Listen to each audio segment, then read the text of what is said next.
Hello and welcome everyone. तो आज हम पढ़ेंगे class 10th maths chapter number 2 polynomials. Degree of polynomial. Degree it means the highest power of the given variable in the polynomial. Suppose मैंने कोई polynomial बनाया जिसमें मैंने variable use किया x square plus 2x plus 8। तो इसमें जो x का हाईएस्ट पावर है क्या है, एक्स स्क्वायर, यानी कि x का power 2, so that is the degree. So based on this degree of the polynomial there are 3 different types of polynomial, linear, quadratic and cubic. Linear polynomial, इसका मतलब ये है कि इसका डिग्री क्या होगा इस पॉलिनोमियल का, 1। एग्जाम्पल 3x माइनस 5, तो x का पावर इसमें क्या, highest power 1, so that's why it is called linear polynomial. Similarly quadratic polynomial, example x square plus 3x plus 4, तो यहाँ पे आप देखो x का हाईएस्ट पावर कितना आया, 2, so that is the degree is 2, that's why it is called quadratic polynomial. In the same way cubic polynomial उसे कहेंगे जिसका डिग्री क्या होगा, 3। जैसे एग्जाम्पल में लेते हैं 3x cube minus 2x square plus x minus 1, तो यहाँ पे अगर हम देखें x का हाईएस्ट पावर कितना है, 3, सो द डिग्री इज 3, यानी कि ये क्या है, क्यूबिक पॉलिनोमियल। अगला टर्म जो हमें समझना ज़रूरी है दैट इज कोफिशिएंट। कोफिशिएंट मतलब साथ वाला। जैसे पर्टिकुलरली एक टर्म लेती हूँ मैं और उसमें बोलती हूँ कि आप x का कोफिशिएंट बताओ। मैंने एक एग्जांपल दे रखा है 5x minus 6।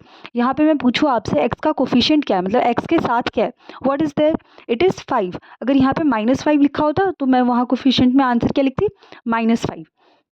Next most important चीज़ जो है इस चैप्टर का that is zero of a polynomial. किसी भी एक पॉलिनोमियल का जितना डिग्री है ना, एट मोस्ट उसके उतने ही जीरोज होंगे। सपोज मैं बोलती हूँ कोई क्वाड्रेटिक पॉलिनोमियल, हाँ उसके जीरोज नहीं भी हो सकते, एक भी हो सकता है, लेकिन ज़्यादा से ज़्यादा उसके केवल 2 ही जीरोज होंगे। तो ये जनरल फॉर्म जो क्वाड्रेटिक पॉलिनोमियल का वो होता है ax square plus b x plus c equal to 0। ये हमने पिछले साल भी पढ़ा था।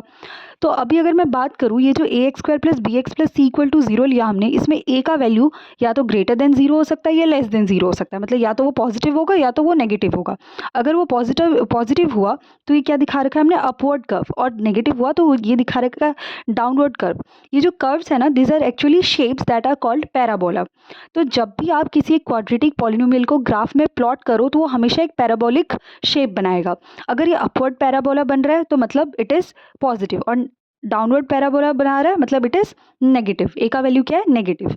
तो यहाँ से जो हम पता कैसे करेंगे कि नंबर ऑफ जीरोस कितने हैं, जितने बार ये पैराबोला शेप आपका एक्स एक्सिस को टच करेगा टोटल उतने ही नंबर ऑफ जीरोस होंगे, और अगर ये एक बार भी टच नहीं करता that is there are no zeros.